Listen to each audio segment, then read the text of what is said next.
Olá, tudo bem? Eu sou a professora Aline Costa e estou aqui para mais uma aula de biologia. O tema da aula de hoje é efeito estufa e aquecimento global. A gente inicia na nossa aula falando sobre a importância da atmosfera. Para quem não sabe, a atmosfera é a camada de gases que envolve o planeta. A gente não enxerga essa camada de gases, mas a gente sabe que ela existe.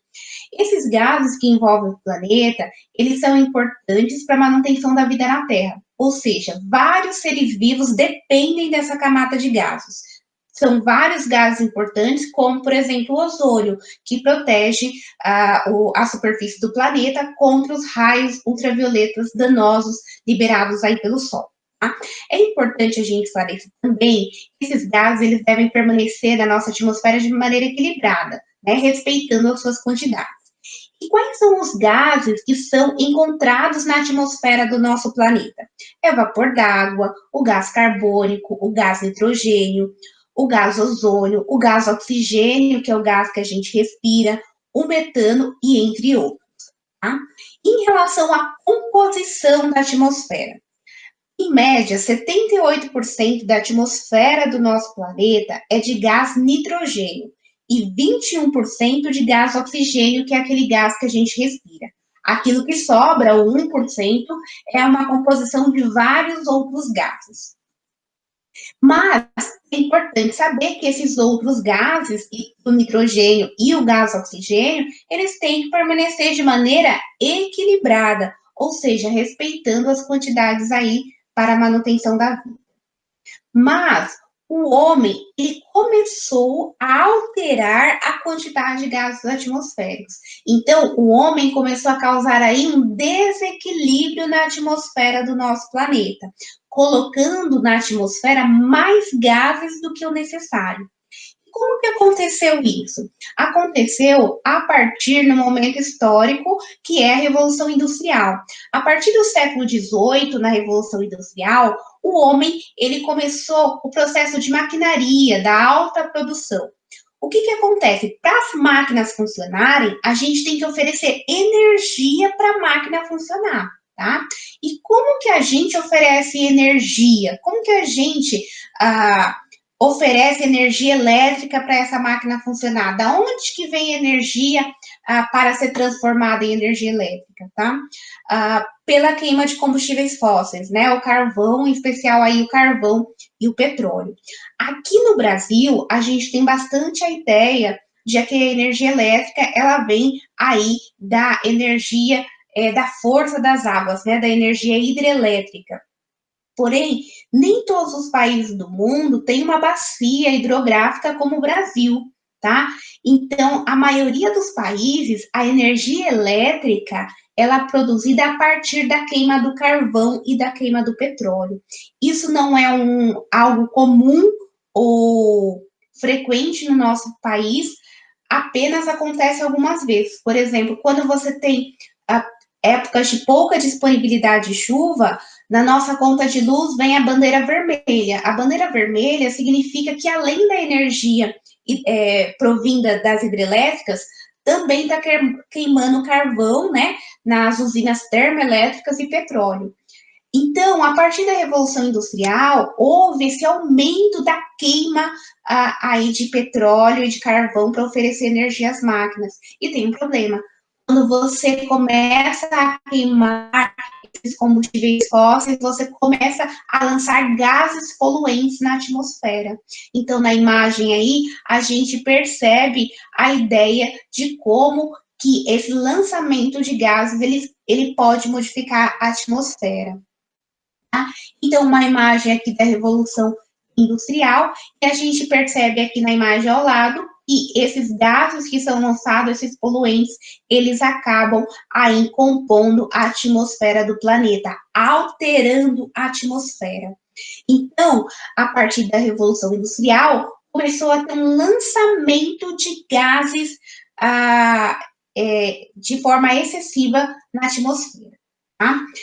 Então, sabendo da importância da atmosfera e de sua alteração, agora a gente entende o conceito de uma estufa para depois entender o conceito de efeito estufa. Então, o que é uma estufa? É um local que prende calor.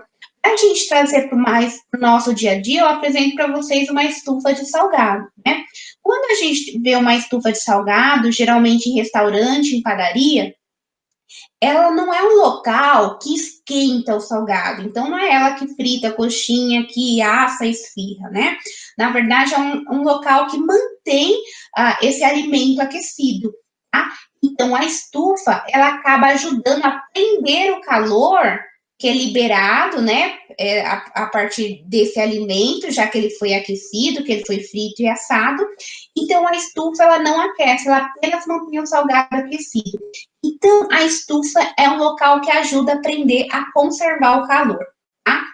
E falando em calor, vamos entender a dinâmica do calor no nosso planeta. Então, o Sol, ele emite seus raios, né, que acabam chegando até o nosso planeta, e quando ele chega ao nosso planeta, ele acaba que a Terra, o solo e os oceanos, eles absorvem essa energia emitida pelo Sol, dos raios solares. Depois que ele absorve, se ele só ficasse absorvendo essa energia do Sol, chegaria uma hora que a gente estaria super aquecido. Então, não dá para o planeta só ficar absorvendo a energia do Sol. Então, ele absorve a energia e depois ele devolve essa energia, só que ele devolve na forma de calor, aquilo que a gente chama de raios infravermelhos. Então, olhando aqui na imagem, o Sol ele emite seus raios, o planeta recebe esse calor, os corpos que aqui estão recebem e devolve esse calor para o universo. Só que o que acontece? Parte do calor vai embora, se dissipa para o universo, tá vendo? E parte do calor, ele acaba ficando bem próximo à superfície da Terra. Por quê? Porque parte não consegue ir embora. Porque a camada de gases, que é a atmosfera, ela prende parte do calor aqui na Terra. Então, ó, de uma outra forma da gente observar aqui o Sol emitindo seus raios, aqui ao aquecimento do nosso planeta, depois que ao aquecimento do planeta devolve essa energia para o universo na forma de calor, parte do calor vai embora, atravessa a atmosfera e vai embora, tá vendo? Mas parte do calor não consegue ir, fica bem próximo à superfície, mantendo. E esse calor que fica próximo à superfície é importante porque ele mantém o nosso planeta aquecido, tá? Então, justamente se a gente olhar nessa imagem aqui, olha, quando o Sol emite seus raios, aquece o planeta devolve essa energia na forma de raios infravermelhos. Tem parte do calor fica aqui na Terra, ó, bem próximo à superfície, e parte vai embora. Por que é importante que parte do calor fique preso aqui na Terra, bem próximo à superfície? Porque é graças ao calor preso pela atmosfera, nosso planeta tem essa temperatura. E o planeta, com uma temperatura um pouquinho maior do que era no passado, possibilitou essa explosão da diversidade biológica, possibilitou, né, aí muitas espécies começaram a surgir a partir do momento que a temperatura do planeta elevou um pouquinho diferente do que era no passado, na era do gelo, quando era muito gelado e era muito frio. Tá? Então, a gente tem que agradecer a existência dessa camada de gases atmosféricos que prendem parte do calor próximo à superfície da Terra. Tá? Então, os gases da atmosfera que prendem parte do calor próximo à superfície, esses gases que prendem, a gente chama eles de gases de efeito estufa, porque eles prendem o calor aqui na Terra. Graças a esses gases. E quais são esses gases de efeito estufa que prendem parte do calor aqui na Terra? Tá vendo? Quando o Sol emite seus raios, o planeta absorve, né? Os oceanos e o solo absorvem essa energia, devolve. Parte vai embora, é dissipado na forma de calor para o universo e parte da energia fica aqui próxima à superfície. Então, há uma retenção de calor pelos gases de efeito estufa. E quais gases são esses? O vapor d'água, o gás carbônico, o metano, né, o óxido nitroso e vários outros gases desempenham esse papel de estufa na atmosfera do nosso planeta. Então, agora, o que é o efeito estufa? Então, o efeito estufa é um fenômeno natural, tá? Ele acontece naturalmente. essencial para a existência da vida na Terra, pois mantém o nosso planeta superaquecido. Então, essa temperatura que a gente tem razoável para o desenvolvimento das mais variadas formas de vida que a gente tem no planeta, né? Inclusive a espécie humana, que é a nossa, é justamente porque a gente tem esse efeito estufa. Alguns gases prendem o calor aqui bem próximo à superfície. Tá? Então a pergunta é: o efeito estufa, ele é bom? Sim, ele é ótimo, né? Então, graças ao efeito estufa, a gente tem toda essa diversidade de vida e o planeta está numa temperatura ideal aí para essa diversidade de vida sobreviver, ter sua manutenção aqui na Terra. Tá? Mas como seria o nosso planeta sem esse efeito estufa, sem essa camada de gases que prende parte do calor? Né? Seria praticamente a era do gelo. Então, se a gente pensar na era do gelo, como que era a era do gelo? Por que era gelado? Porque o calor, quando o Sol emitia seus raios em direção à Terra, a Terra absorvia, né, os oceanos e o solo absorvia essa energia e devolvia na forma de calor. Só que todo o calor era dissipado para o universo. Por quê? Porque não tinha uma camada de gases consistente que prendia o calor próximo à Terra, não fazia esse efeito estufa, tá? E na era do gelo, quando isso acontecia, você não tinha essa diversidade de seres vivos como se tem hoje. Por exemplo, nessa época, numa forma dessa, a espécie humana não sobreviveria. Tá? Então, a gente sabe como que é o efeito estufa, agora que é a retenção de parte do calor aqui bem próximo à superfície, né? Se a gente comparar com a ideia que a gente entendeu lá no início sobre uma estufa, da mesma forma que a camada de gases, ela acaba retendo parte do calor aqui na Terra, também uma estufa não permite que o calor ele vá embora e, por exemplo, deixe um salgado numa padaria aquecida. Tá? Hoje, o que a gente sofre, vem sofrendo progressivamente, infelizmente, é um problema ambiental, que é o aquecimento global, tá? O que é o aquecimento global? Ele é o efeito estufa? Não. Ele é o agravamento do efeito estufa, tá? É quando se coloca mais gases de efeito estufa na atmosfera do que o necessário. Então, ele é caracterizado pela elevação da temperatura média do planeta. É importante a gente dizer que é o homem que está causando esse desequilíbrio. Ele está colocando mais gases na atmosfera do que o necessário, mais gases de efeito estufa. Então, a gente vai falar que o aquecimento global é um fenômeno antrópico. O que isso significa? Uma ação antrópica é uma ação que foi causada pelo homem, é o homem que causa esse fenômeno, né? Então, a gente percebe aqui que a liberação desses gases de efeito estufa em excesso, o problema é o excesso, é justamente causado pelas fábricas, pelas indústrias, pelos motores dos combustíveis, motores dos automóveis, né? Que são aí que dependem dos combustíveis fósseis, como também o avião, né, o consumo exagerado, a produção a expansão da agropecuária, né, cada vez mais, então, o destino não correto do lixo, então, todas essas ações causadas pelo homem, provocadas pelo homem, libera esses gases de efeito estufa na atmosfera, que acaba aí fazendo o agravamento do efeito estufa, podendo aí causar um possível aquecimento global, tá? Então, quando você tem todas essas ações em conjunto, né? Quando você não economiza energia, quando você tem lixo em descarte incorreto, quando você tem uma alta quantidade de combustíveis fósseis sendo queimados, aliado ao desmatamento, tá vendo? Isso, todas essas ações antrópicas contribuem para o excesso de gases de efeito estufa na atmosfera. Tá? E o que acontece quando se tem mais gases de efeito estufa na atmosfera? Mais que o necessário. Acontece o seguinte, que tende mais calor também do que o necessário. Tá? Porque se a gente lembrar, a camada de gases de efeito estufa de maneira natural, ela prende parte do calor aqui na Terra e parte do calor se dissipa, volta para o universo. Então acontece de uma maneira equilibrada. Agora, quando você coloca muito gases de efeito estufa na atmosfera, você percebe que a maior parte do gás, ele fica preso pela camada de gases de efeito estufa. Então, como o calor não consegue ir embora, parte do calor não consegue ir embora, a gente tem um aquecimento aqui do nosso planeta. Você está prendendo mais calor que o necessário. Consequência disso, o aumento da temperatura terrestre.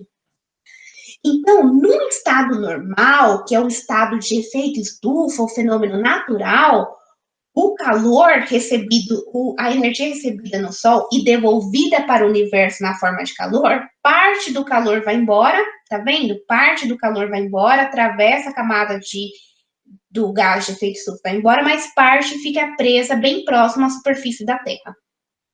Já numa situação de aquecimento global, é quando você tem tanto gás de efeito estufa, tá vendo? Essa aqui é como se essa camada de gases ficasse mais grossa, de tanto gás de efeito estufa. Você tem tanto gás prendendo calor, que todo o calor fica preso bem próximo à superfície. Então, se o calor, parte do calor não se dissipa para o universo, a gente começa a ter um superaquecimento do planeta.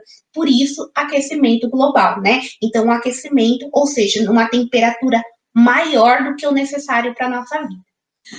E assim, por que evitar o aquecimento global? Quais são as consequências dessa elevação da temperatura média do nosso planeta? Várias, tá? Talvez são tantas consequências, são inumeráveis, que a gente não consegue citar tudo, tá?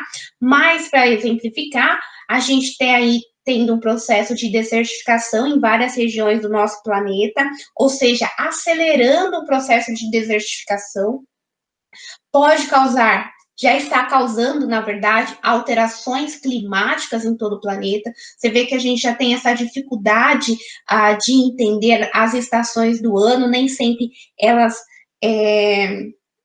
o fenômeno das estações, elas se apresentam como realmente é, dependendo do lugar aí do planeta que você está, e também o aumento das queimadas, né?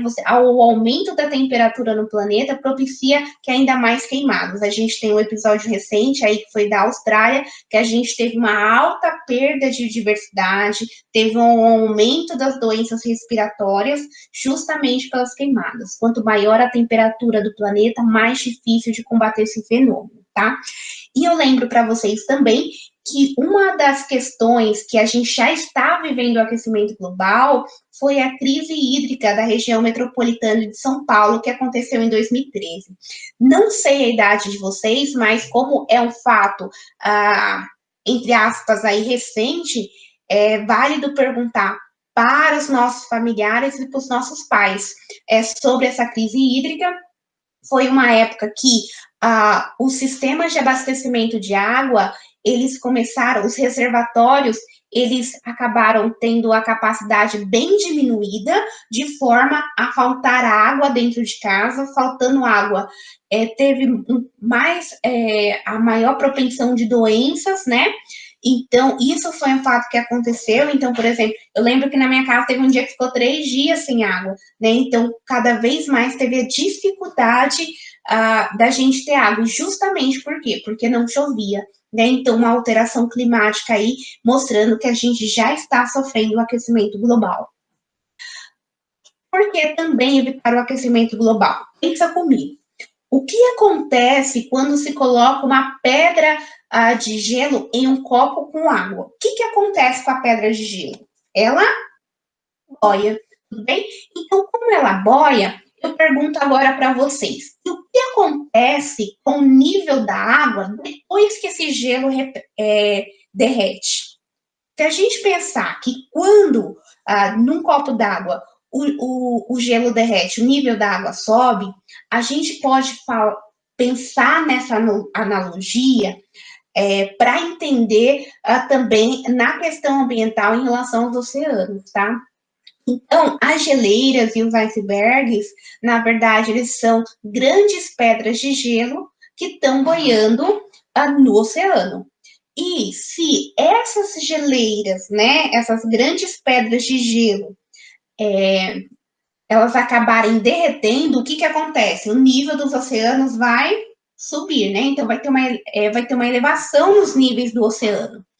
E aí eu tenho vários problemas, né? Porque esse derretimento aí das calotas polares, ele pode aí elevar o nível dos oceanos. A gente vê uma imagem aqui que a gente percebe que ao longo dos anos as geleiras elas vêm derretendo e aí você pode propiciar uma perda alta de biodiversidade.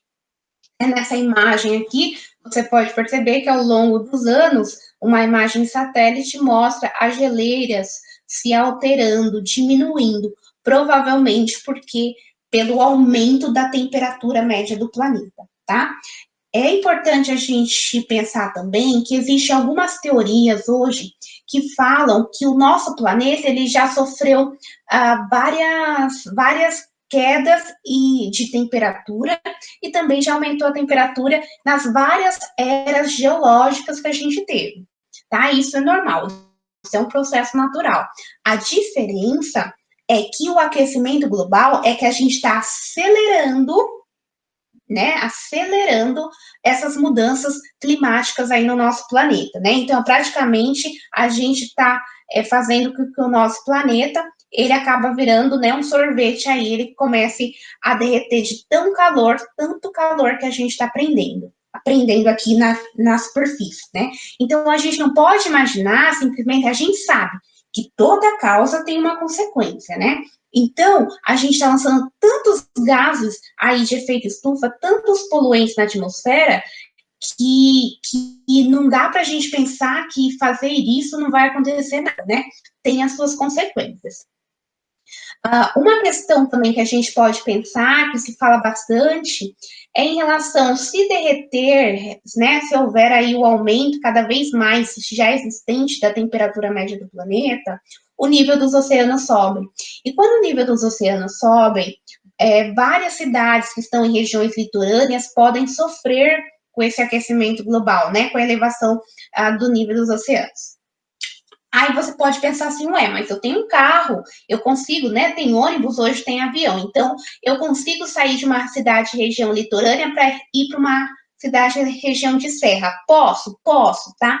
Mas a questão é a seguinte, não haverá uma perda de biodiversidade somente humana, tá? Se o nível dos oceanos sobe, toda a população de animais, né, da fauna terrestre vai ser inundada. Né? Imagine você tirar todos os animais, todos os insetos que não voam daqui, sem contar na mudança em todos os aspectos abióticos desse local, e todas as plantas que tem aqui, todos os fungos que tem no solo, e todos os micro-organismos, todos os vermes que tem aqui. Então, eu acabo com parte dessa biodiversidade, com grande parte dessa biodiversidade, se eu tiver essas regiões inundadas. Então, a temperatura, o aumento da temperatura terrestre e consequente aumento dos níveis dos oceanos provocará inundações que destruirá milhares de vidas aqui. E o que se tem feito para conter esse aquecimento global, para evitar a emissão de gases de efeito estufa na atmosfera, né? Em 1997, houve a assinatura do Protocolo de Quioto, tá? O Protocolo de Quioto foi um documento, um tratado assinado por vários países lá no Japão em uma conferência ambiental. Então, os países, eles assinaram que eles se comprometeriam a diminuir o lançamento de gases de efeito estufa na atmosfera, tá? Isso aconteceu em 1997. Apesar dessa preocupação com o aquecimento global, ela já ser antiga. Afinal, a gente começou a entender mudanças a partir da Revolução Industrial. E aí teve um país que se recusou a assinar o Protocolo de Quioto, tá? Que foi uma grande potência. Vocês conseguem imaginar quem foi? Quem se recusou a assinar o Protocolo de Quioto em 1997 foi a Rússia, tá? Já o Brasil, ele assinou, ele se comprometeu no Protocolo de Quioto, né?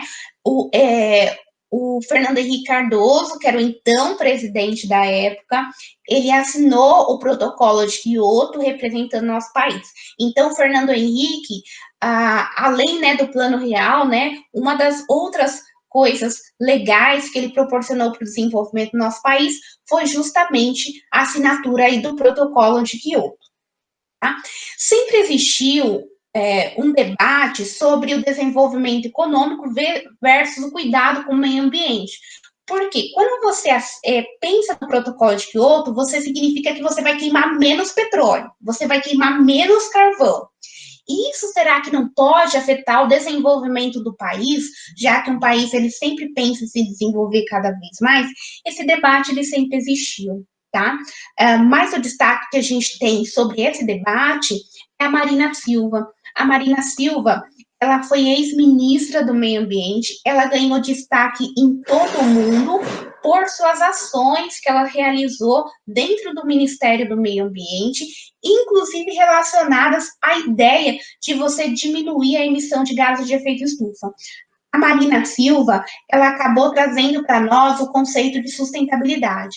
Então, foi uma ministra que ela olhou e falou assim, não, é possível desenvolvimento econômico tendo os cuidados ambientais. Não é à toa que o Brasil, ele teve um alto desenvolvimento na época que ela foi ministra, né, que foi aí em meados de 2003 a 2018, e mesmo assim houve um avanço. Não vou dizer que foi o ideal, não foi. O Brasil está longe do ideal das questões ambientais, tá? Mas ela teve um olhar sobre a sustentabilidade, então a gente começou a pensar que é possível. Tá? Então, a gente pode pensar hoje que a gente já sabe o que é uma coleta seletiva, a gente já tem pontos de coleta seletiva na nossa cidade, a gente já tem um olhar para a coleta do óleo de cozinha, tá? Então, algumas questões se avançaram muito e graças ao trabalho da ex-ministra do Meio Ambiente. A Marina Silva, ela conseguiu um destaque mundial, é tanto que ela também acabou já até mesmo sendo candidato a presidente do nosso país. Tá? Só que eu não falei para vocês também que o protocolo de Kyoto, na verdade, ele foi uma novela, tá? Entre os países. Por quê? Apesar dele ter sido assinado em 1997, o início dele efetivo mesmo foi em meados de 2004 a 2005, tá? E aí, em 2005, a Rússia resolveu ratificar, né? Ela resolveu colocar sua assinatura para as medidas de metas do protocolo de Kyoto. Nesse momento, quando a Rússia ela entrou, os Estados Unidos, né, comandado aí pelo presidente George Bush na época, ele acabou retirando seu nome do protocolo de Kyoto. Então, na hora que era realmente para iniciar as ações que poderiam diminuir o lançamento de gases de efeito estufa na atmosfera, os Estados Unidos caiu fora, e lembrando que ele é um dos países mais desenvolvidos do mundo, né, se não mais, e aí ele é um potente poluidor, ou seja, lança muito gás de efeito estufa na atmosfera e não se preocupou com essa questão através do protocolo de Kyoto. É importante a gente também pensar no hoje. No hoje, o que você tem feito para cumprir as metas aí propostas pelo protocolo de Kyoto? Quem poderia responder essa pergunta para nós é o ministro do Meio Ambiente atual do nosso governo, que é o Ricardo Salles. Eu não sei se vocês têm ouvido falar alguma coisa, né, da preocupação do ministro em relação a essas questões ambientais, porque por ele ser um ministro do Meio Ambiente em relação ao protocolo de Kyoto, eu até agora não ouvi nada. Quem sabe vocês. E falamos também do dióxido de carbono. O dióxido de carbono, o CO2, popularmente conhecido como gás carbônico, ele é um dos grandes poluentes do efeito estufa, do agravamento do efeito estufa, né? Mas existem vários outros gases que também contribuem para o agravamento do efeito estufa, tá?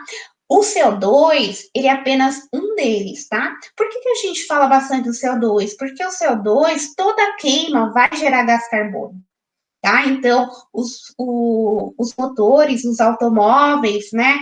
A queima nas usinas, nas fábricas, nas indústrias, gera CO2 na atmosfera, que é um potente gás de efeito estufa. Em relação ao desmatamento versus essa ideia do aquecimento global, o que tem alguma relação, esses conceitos? Tem sim.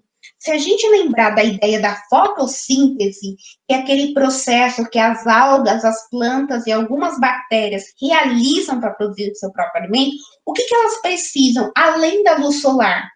Elas precisam de gás carbônico e água. Então, perceba, se hoje a gente tem um excesso de gás carbônico na atmosfera, a gente pensar na fotossíntese, a fotossíntese, como as plantas e as algas, elas absorvem gás carbônico, elas, na verdade, acabam sendo uma solução para a retirada do excesso de gás carbônico na atmosfera. Porque se elas retiram justamente para o processo fotossintético. Tá? Então, a fotossíntese, ela auxilia a retirada de gás carbônico da atmosfera? Sim, ela auxilia. Então, quanto menos gás carbônico você tem na atmosfera, você tem uma diminuição no excesso de calor, já que você tem menos gases de efeito estufa, e assim você diminui as possibilidades da gente continuar desenvolvendo esse aquecimento global. Mas, na prática, o que a gente tem visto, tá? Cada vez mais a gente tem sofrido um desmatamento cada vez maior. Quanto menos plantas a gente tem, menos atividade fotossintética, menos seres vivos que podem absorver esse gás carbônico da atmosfera. Para a gente terminar e revisar, o que a gente aprendeu na aula de hoje? A gente reviu a importância da atmosfera terrestre, né? A importância da atmosfera no nosso planeta.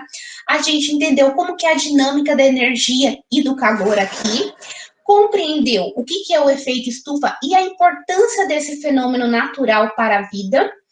Compreendeu que a Revolução Industrial, né, lá no início do século XVIII, meados do século XVIII, ela acabou lançando mais gases de efeito estufa na atmosfera, gerando aí um problema ambiental que a gente conhece como aquecimento global. Viu também as consequências do aquecimento global, entre elas o derretimento das calotas polares e, consequentemente, os aumentos dos níveis dos oceanos, aprendeu sobre o protocolo de Kyoto, viu sobre o gás carbônico, que é um potente poluidor aí e contribuinte do agravamento do efeito estufa, e também entendeu a relação entre o desmatamento e o aquecimento global. Para a gente refletir, eu termino falando um pouco sobre o petróleo, né, que é praticamente o ouro do nosso século, né, do século XXI. E assim, o que a gente pode fazer? Eu deixo a pergunta. O que a gente pode fazer para diminuir a queima de petróleo, para a gente não ter que utilizar petróleo, né? Praticamente é difícil pensar na espécie humana hoje sem o petróleo, então parte do desenvolvimento de um país, ele está aliado à questão dos combustíveis fósseis, a gente vê essas guerras no Oriente relacionadas aos Estados Unidos, porque justamente pelos poços de petróleo que tem no mundo, então não dá para se pensar mais uma vida sem petróleo, mas dá para se pensar e agir por uma vida que a gente diminua o uso, né, e a queima de combustíveis fósseis, né? Então a gente vai ter uma aula que a gente vai um pouco falar sobre essas atitudes, porque esse não é um compromisso, né, diminuir o lançamento de gases de efeito estufa na atmosfera, não é só um compromisso do governo, né? Não é um compromisso que deve ser firmado apenas pelas organizações internacionais. Também tem que partir de nós, né? Como cidadão, pensar no nosso planeta. Então, nas próximas aulas, a gente vai discutir um pouco sobre isso. Por fim, eu termino a aula de hoje e lembro que o nosso planeta é único, não tem um plano B, só temos a Terra, é aquilo que a gente tem. E vale a pena a gente pensar e agir em atitudes, né, que possam propiciar aí um planeta seguro, né, e sobrevivível para as gerações futuras, tá bom? Muito obrigada, bons estudos e até a próxima. Tchau!